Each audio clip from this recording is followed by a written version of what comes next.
Perkenalkan, nama lengkap saya Bebanto Tauhendo, dengan NIM 202162121171 kelas Angka. Jadi saya akan mempresentasikan resume arsitektur Nusantara. Arsitektur mengajarkan kita merealisasikan angan-angan menjadi wujud. Kebudayaan menuntut kita untuk memberi makna pada bentuk. Arsitek meramunya dengan aneka fungsi bentuk dan makna, ruang dan waktu sebagai jembatan angan-angan dengan kenyataan. Arsitektur. Bahasa Latin arsi- arsitektura berasal dari bahasa Yunani kuno yaitu ak, akhi, teknon, yang artinya pembangunan utama. Menurut Marcus Victorius, Palio adalah suatu karya yang memenuhi syarat firminitas, utilitas, dan vetustas. Selain menyatakan suatu transformasi gagasan program desain yang diimplementasikan menjadi wujud yang fungsional, kokoh, estetika, dan nyaman. Arsitektur Nusantara tradisional. Arsitektur yang berlangsung pada tahun ke-6 dengan tahun ke tahun dengan sedikit perubahan. Arsitektur tradisional di Bali sikap manusia terhadap sesama, alam, keyakinan, Trihitakarna, pedoman yang pada teks, pedomannya, pedomannya pada teks, tutur, relief, dan lainnya. Nusantara pada era Merdeka, Indonesia pasca Merdeka. Alinya disebut Pandia Bala, Ula, Undage, dan sebagainya. Cakupan materi arsitektur Nusantara. Arsitektur rumah tinggal.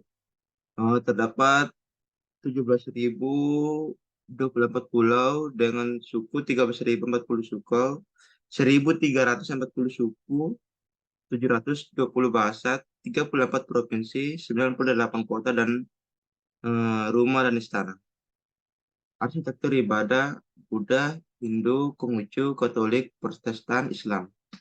Arsitektur kolonial Belanda 350 tahun, Jepang 3,5 tahun. Arsitektur Nusantara. Ciri arsitektur Nusantara yaitu memiliki tritisan yang lebar, terbangun sebagian besar dari kayu, memiliki kolong atau panggung, hubungan atau sambungan dengan ikatan tali, pasak, dan paku kayu, bisa juga menggunakan bambu, menggunakan sendi umpak, memudahkan membongkar dan mendesain kembali.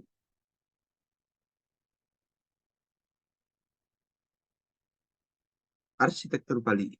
Arsitektur Bali menciptakan nilai spiritual, keseimbangan dengan alam, dan tradisi Hindu yang kaya. Bangunan-bangunan ini masih sering digunakan dalam ritual agama dan kegiatan budaya di Bali, menjadikan sebagai warisan budaya yang sangat berharga. Periode waktu arsitektur Bali, periode persejarah sekitar 1000 sebelum Masehi sampai 1000 Masehi. Periode klasik sekitar 1000 Masehi sampai 1300 Masehi. Periode Majapahit sekitar 1300 Masehi sampai 1500 Masehi. Periode gelap sekitar 1500 Masehi sampai 1700 Masehi. Periode Kecakaran sekitar 1700 Masehi sampai 1900 Masehi. Periode kolonial Belanda akhir abad ke-19 hingga awal abad ke-20. Periode modern awal abad ke-20 hingga saat ini. Arsitektur Bali telah melalui evolusi yang panjang selama berabad-abad, tetapi elemen-elemen khas seperti jerami, relief, dan penataan ruang yang mencerminkan nilai-nilai budaya dan agama Bali tetap utuh dan desain arsitektur pada pulau hingga saat ini. Arsitektur Jawa. Arsitektur Jawa memiliki akar dalam budaya Hindu, Buddha, dan nilai-nilai Jawa yang kaya. Ciri khasnya mencerminkan keseimbangan dengan alam, nilai-nilai spiritual, dan simbolisme yang mendalam. Arsitektur Jawa terus berkembang dan mengalami perubahan modern, tetapi elemen-elemen tradisionalnya masih dihormati dan dilestarikan hingga saat ini.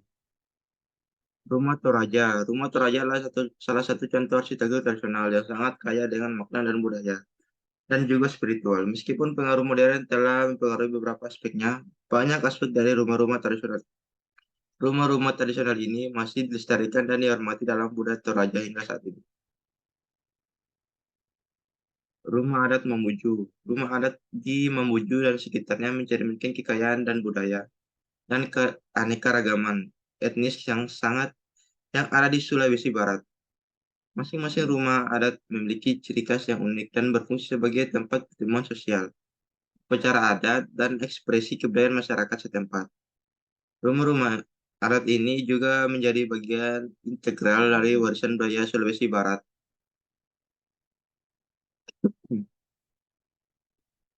Arsitektur Islam di Jawa. Arsitektur Islam di Jawa mencerminkan harmoni antara pengaruh Islam dan budaya Jawa yang kaya. Bangunan-bangunan ini mencerminkan lingkungan yang indah dan damai untuk ibadah, refleksi, pertemuan sosial dan masyarakat Islam Jawa. Makam Batu Sumatera Selatan. Arsitektur makam batu di Sumatera Selatan mencerminkan perpaduan antara seni agama, tradisi dan budaya lokal. Makam-makam ini adalah bagian penting dari warisan budaya Sumatera Selatan dan mencerminkan lingkungan yang tenang, suci untuk penghormatan terhadap orang-orang yang telah meninggal. Rumah Panjang Mentawi. Rumah Panjang Mentawi tidak berfungsi sebagai tempat tinggal, tapi juga sebagai pusat budaya dan sosial bagi masyarakat Kenya. Bangunan ini mencerminkan hubungan yang erat antara manusia dan alam, serta tradisi mitologi kepercayaan suku Kenya. Arsitektur Makassar. Arsitektur di Makassar mencerminkan keragam budaya, sejarah, dan keindahan. Alam kota ini dari tradisi nasional Bugis, Makassar, hingga bangunan-bangunan bersejarah dan arsitektur modern lainnya. Makassar memiliki warisan budaya yang menarik untuk dijelajahi. Berikutnya arsitektur Minangkabau. Arsitektur Adang adalah simbol penting dari identitas Minangkabau dan memiliki peran yang signifikan dalam kehidupan masyarakat Minangkabau. Bangunan ini mencerminkan hubungan erat antara manusia dan alam, serta mewakili kearifan lokal dan hal arsitektur keselamatan dan keberlanjutan lingkungan. Arsitektur Klaten. Arsitektur di Klaten mencerminkan warisan budaya dan sejarah dengan di daerah tersebut. Gaya arsitektur yang digunakan bervariasi, bergantung pada tujuan bangunan yang berkembang pada zamannya. Beberapa bangunan tradisional masih dilestarikan dan digunakan untuk berbagai keperluan, seperti rumah tinggal, tempat ibadah, dan sebagainya. Sementara bangunan modern juga semakin mempengaruhi pandangan arsitektur di daerah ini. Rumah Batanggu Sumba. Rumah Batanggu Sumba adalah bagian penting dari budaya Sumba dan digunakan untuk berbagai keperluan termasuk tempat tinggal, tempat ibadah, dan tempat pertemuan masyarakat. Bangunan ini mencerminkan hubungan yang erat antara masyarakat Sumba dengan alam dan budaya mereka. Sekian dan terima kasih.